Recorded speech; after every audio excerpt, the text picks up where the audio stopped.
महाराष्ट्रातला पॉलिटिकल सुपारी किलर अबू आझमी याने वारंवार वेगळे वेगळे वक्तव्य करून दोन समाजामध्ये तेढ निर्माण करायचं काम करत आहे. खऱ्या अर्थाने अबू आझमी हा व्यक्ती कुणाचा टॉय आहे, कोणाचा टॉय बॉय आहे हे प्रशासनाने एकदा बघितलं पाहिजे.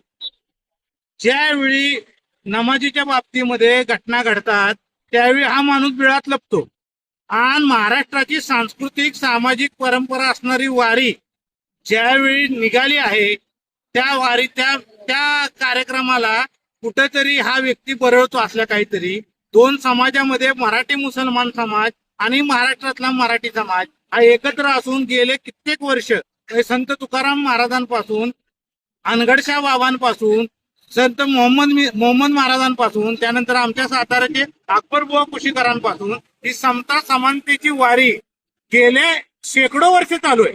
आणि अशी ही वारी चालत असताना अशा वारीच्या बाबतीमध्ये एकदम खालच्या पद्धतीचं बोलणं किंवा ही वारीला का अडवलं किंवा ह्या वारीला का निर्बंध लावले जात नाही. अरे मूर्खा, तू तुझ्या बुद्धीला निर्बंध लाव.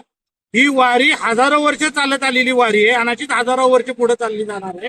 ही समता समानतेची वारी आहे, बंधुतेची वारी आहे. खऱ्या अर्थानं आपल्या स्थानिक स्वराज्य संस्थेचं राजकारण डोक्यात घेऊन आपल्या युपी बिहारवाल्या भाऊबंधांना खुश करण्यासाठी आणि कुणातरी व्यक्तीच्या हातात टूल देण्यासाठी हा अबू आझमी नावाचा मूर्ख माणूस बरळतोय.